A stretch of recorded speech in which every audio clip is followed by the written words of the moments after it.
Detektif swasta Dahlia sedang berbelanja di swalayan. Tiba-tiba, dia mendengar ribut-ribut suara orang. Wanita itu mendekat dan melihat pelayan toko yang stres dengan beberapa orang mengelilinginya. Pelayan malang itu menemukan ponsel dan mengumumkannya. Sekarang, ada beberapa orang mengaku ponsel itu milik mereka. Seorang pria berkata, ponsel itu pasti terjatuh dari tasnya. Seorang wanita muda berkata, gadget itu miliknya. Dan seorang wanita tua berteriak, mengatakan itu ponsel suaminya. Saat itulah, ponsel itu berdering, pelayan toko otomatis menyerahkannya ke Dahlia. Wanita itu melirik layar dan langsung menyerahkan ponsel kepada si pria. Bagaimana dia tahu gadget itu miliknya?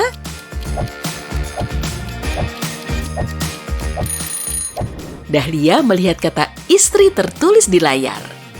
Ernie punya 2 gelas yang berisi air. Air di gelas pertama dipanaskan sampai 38 derajat Celcius. Air di dalam gelas kedua didinginkan sampai minus 73 derajat Celcius. Gadis itu menjatuhkan 2 koin ke dalam 2 gelas berbarengan. Koin mana yang akan sampai di dasar gelas lebih cepat?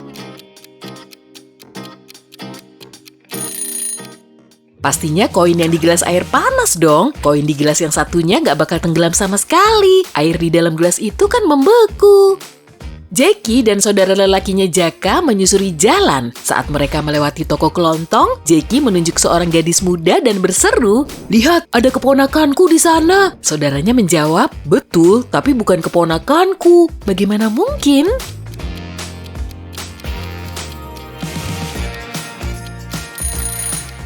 Karena gadis muda itu Putri Jaka. Asri punya pacar namanya Markum. Markum sangat tergila-gila kepada Asri. Sayangnya, gadis itu tidak membalas cintanya. Suatu saat, Asri memutuskan untuk meninggalkan Markum. Asri tahu Markum tak akan membiarkannya pergi begitu saja. Maka Asri melarikan diri. Tapi, Markum sangat kaya dan bisa menemukannya hampir dimanapun dia berada. Asri harus sangat berhati-hati. Seminggu kemudian, Asri sedang duduk di kamar hotelnya saat dia mendengar ketukan di pintu. Ketika gadis itu membuka pintu, dia melihat seorang lelaki. Dia belum pernah bertemu dengan lelaki itu. Orang asing itu minta maaf dan berkata, "Ups, maaf, aku salah, kukira ini kamarku." Lalu pria itu berbalik, berjalan menyusuri koridor dan masuk ke lift. Asri bergegas balik ke kamarnya dan mulai mengemas barang-barangnya. Dia langsung tahu kalau Markum sudah menemukannya. Tapi bagaimana dia tahu?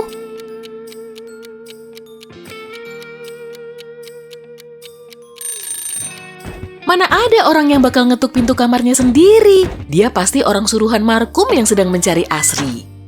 Makin cepat kamu berlari, makin cepat pula dia habis. Apa itu?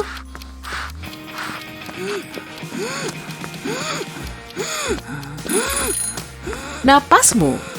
Vino dan istrinya Yesi pindah ke kota lain. Kota itu tidak besar. Bagi warga setempat, orang baru yang tinggal di sana adalah hal penting. Karena itu, keesokan harinya, para tetangga Vino dan Yesi datang untuk bertegur sapa. Karin mengenalkan dirinya dan berkata, dia yakin mereka akan berteman baik. Dia bahkan sudah membuatkan cupcake untuk Vino dan Yesi. Bu Laila yang sudah tua memberitahu kedua pendatang baru itu, dia telah tinggal di kota itu hampir selama 80 tahun. Betty sangat gembira, ada cowok yang mau tinggal di kota kecil kita, dan dia ganteng. Berita bagus, 2 dari tetangga mereka sepertinya agak mengerikan, dan hanya 1 yang tampak normal. Siapa dia?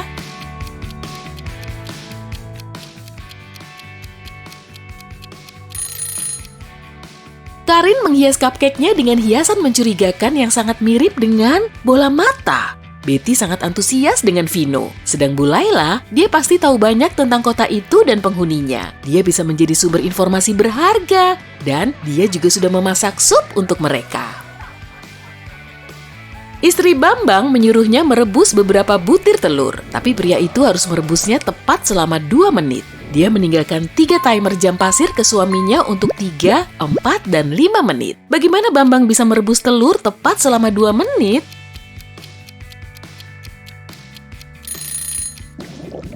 Bambang menunggu sampai air mulai mendidih. Lalu, dia membalikan timer 3 dan 5 menit. Saat timer 3 menit habis, dia memasukkan telur ke dalam air. Dan saat timer 5 menit habis, maka dia sudah merebus telurnya selama 2 menit. Ini adalah pertama kalinya Eric berlayar dengan kapal pesiar pribadinya yang baru. Tapi sepertinya hari itu dia sedang tidak beruntung. Badai ganas menenggelamkan kapalnya dan Eric hampir tidak selamat mencapai permukaan air.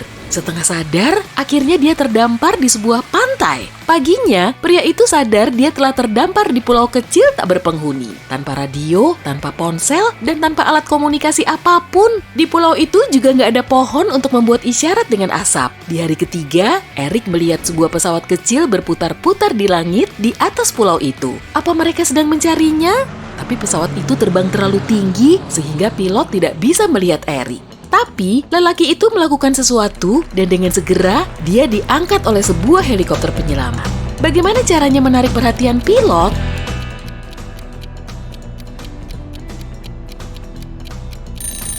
Eric memungut beberapa batu dan memakainya untuk membentuk tulisan SOS di pasir.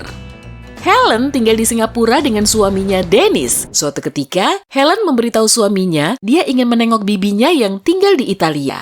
Dennis tidak keberatan, tapi dia meminta istrinya untuk mengirim foto begitu dia sampai di Eropa. Saat Helen mendarat di Roma, dia mengirimkan foto selfie kepada Dennis. Di bawah foto, dia menulis, "Ciao dari Italia, aku baru saja tiba." Setelah melihat foto itu, Dennis sadar istrinya telah berbohong kepadanya. Bagaimana dia tahu?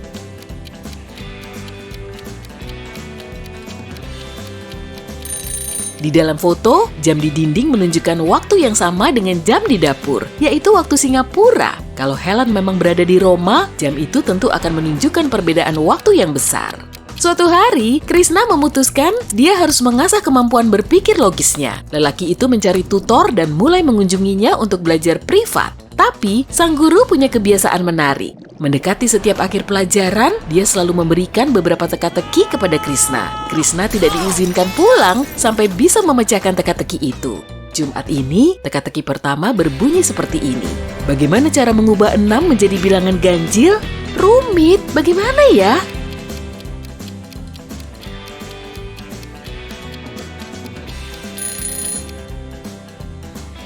Cukup balikan saja angka 6, lalu angka itu akan menjadi 9. Tapi Krishna tahu itu baru permulaan. Teka-teki berikutnya lebih sulit lagi. Benda ini tipis, tapi kalau terkena air, tidak ada yang meresap. Kalau dipukul, berubah warna. Benda ini menutupi sebuah objek yang kompleks, tapi dia sangat lentur. Apa itu?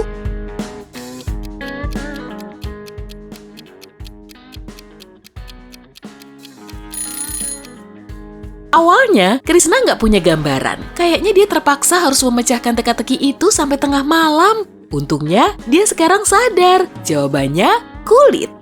Tutor Krishna terkesan dengan kemajuannya. "Oke," katanya, "1 teka-teki lagi dan kamu boleh pulang." 3 dokter berkata bahwa Ryan adalah saudara lelaki mereka. Tapi Ryan bilang dia tidak punya saudara lelaki. Siapa yang berbohong?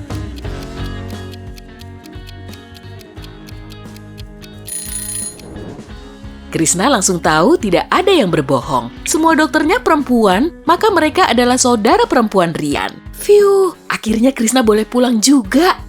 Pagi hari setelah hujan salju yang lebat, Justin keluar dan tiba-tiba berhenti. Dilihatnya, jumlah salju di atas garasinya 2 kali lipat lebih banyak dibanding di garasi tetangganya. Tapi Justin tidak kaget atau kesal. Kenapa?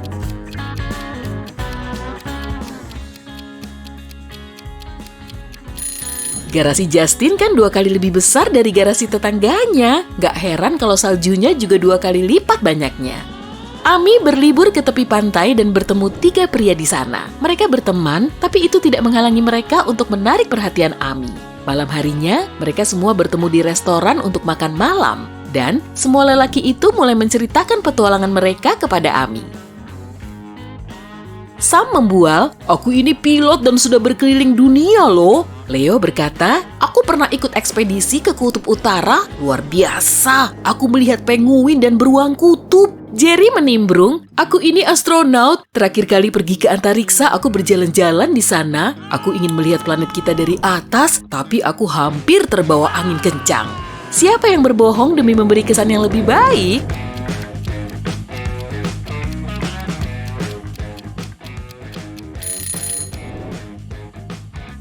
Jerry dan Leo berbohong. Penguin hidup di kutub selatan dan tidak ada angin di angkasa luar. Ruang angkasa itu nyaris sampah udara.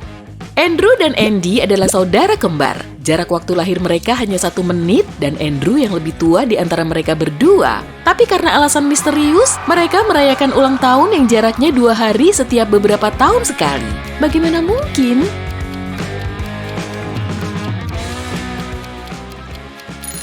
Andrew dilahirkan pukul 23:59 tanggal 28 Februari. Saat itu bukan tahun kabisat, jadi Andy yang lahir 1 menit kemudian terhitung lahir di tanggal 1 Maret. Itu sebabnya saat tahun kabisat, jarak ulang tahun mereka 2 hari. Seorang ilmuwan terkenal menghilang dari kediamannya. Kali terakhir, rekan-rekan kerja melihatnya, dia sedang berada di dalam laboratoriumnya. Saat polisi tiba, mereka menemukan sebuah kalender tergeletak di meja pria itu. Ada beberapa angka tertulis dengan pensil di bagian bawah kalender. 6, 4, 9, 10, 11. Petugas polisi punya 5 tersangka. David, Sarah, Jason, Betty, dan Kevin. Siapa dalang di balik lenyapnya ilmuwan itu?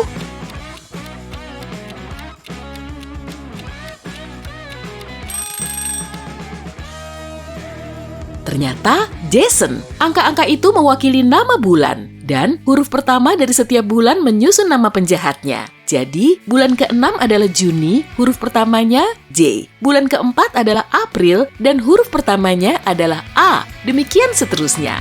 Cerdik!